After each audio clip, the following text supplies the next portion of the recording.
आइए आज हम लोग ऑब्जेक्टिव क्लास 10th का ऑब्जेक्टिव क्वेश्चन करेंगे क्लास 10th का, जो आपके सीधे एग्जाम में नज़र आएंगे। तो पोलिनोमियल चैप्टर का बहुत सारा क्वेश्चन एग्जाम में नज़र आता है, जिसमें कि टोटल ऑब्जेक्टिव क्वेश्चन आप लोगों को 100 पूछा जाता है, जिसमें से मात्र 50 ही आपको जवाब देना है।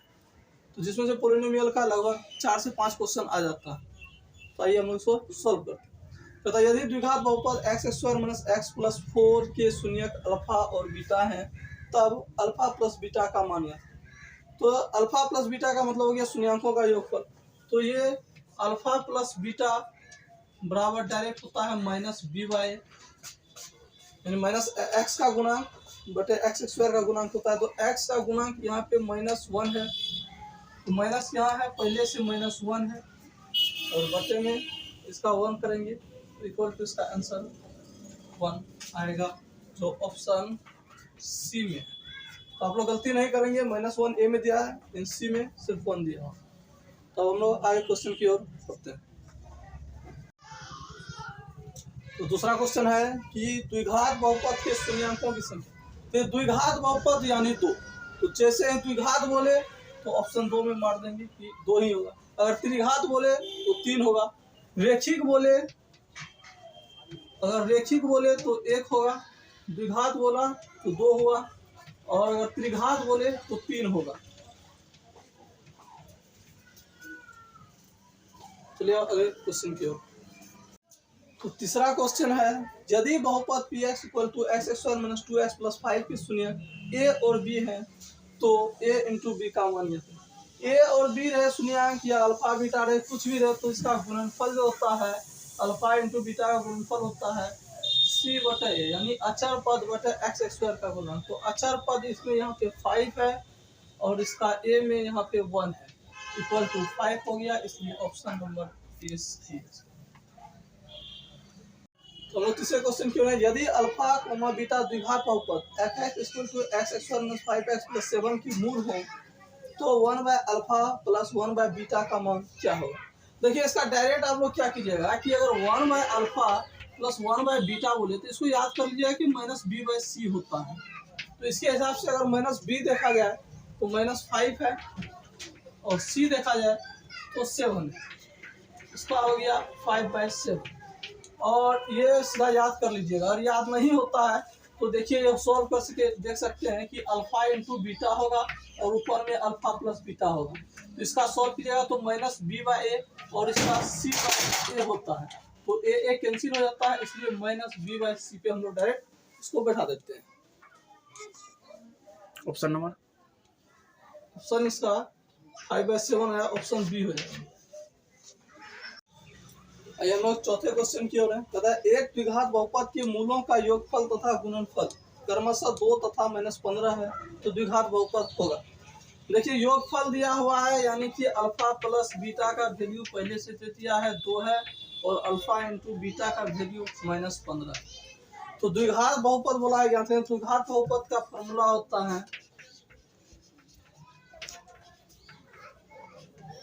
कि x² minus alpha plus beta × x plus alpha × beta. तो ये x² माइनस पहले से, और अल्फा प्लस बीटा का मान 2 है, ये हो जाएगा 2x, और प्लस है यहाँ पे, और इसका मान माइनस में 15 है, -15।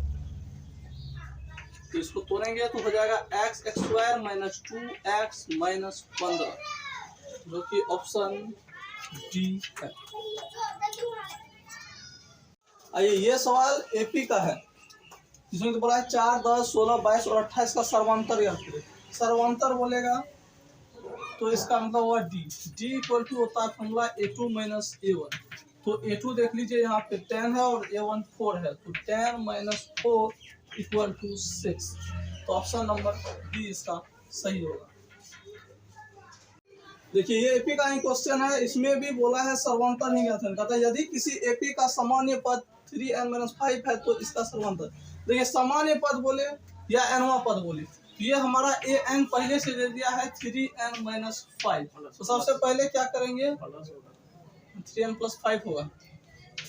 तो यहाँ जो है सबसे पहले a1 निकाल लेंगे, तो 3 × 1 + 5, तो ये हो गया हमारा 8। और यहीं से फिर A2 भी निकाल लेंगे, 3 × 2 + 5, इसका हो जाएगा 11।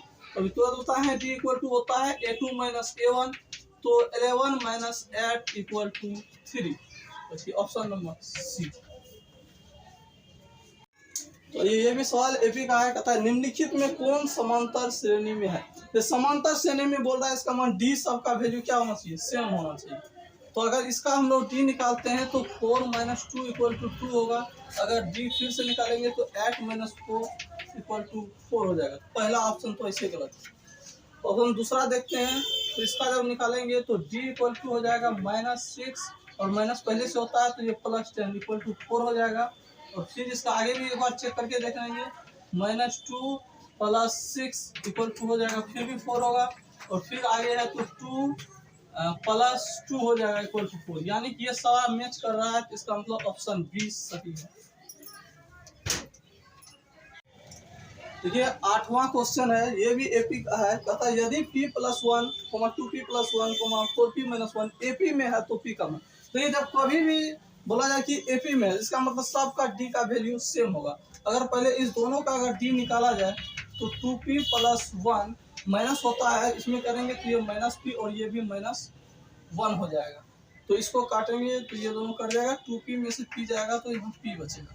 और दूसरा अगर डी निकाला जाए तो इसका और इसका भी डी क्या होना चाहिए, सेम होना चाहिए, यानी 4p - 1 - 2p - 1।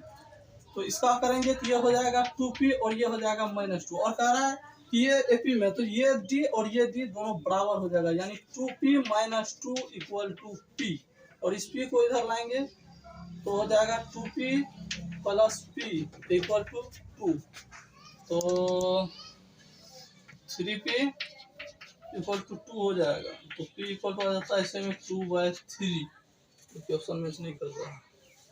तो p - p - 1 तो हो जाएगा p, इसका करेंगे 4p - 1 - 2p - 1 हो जाएगा 2p - 2, 2p - 2 = 2, ये हो जाएगा। अच्छा यहाँ पे मिस्टेक हुआ है, ये p प्लस में इधर आएगा तो माइनस में हो जाएगा, इसलिए p हो जाएगा। तो p का वैल्यू आ जाएगा, यानी ऑप्शन नंबर बी सही।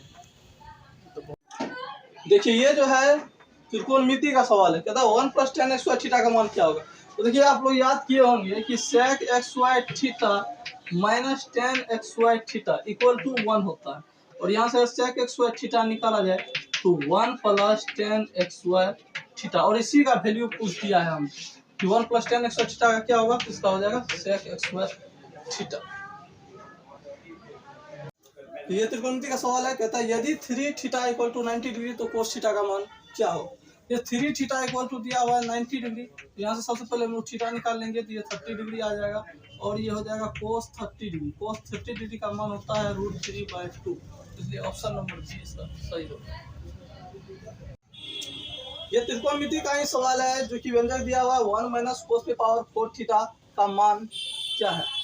मान दिया हुआ है, आप लोग इसका सॉल्व करके लाएंगे। अगर सॉल्व नहीं होगा तो आप लोग कमेंट करेंगे तो हम इसका सॉल्व कर देंगे।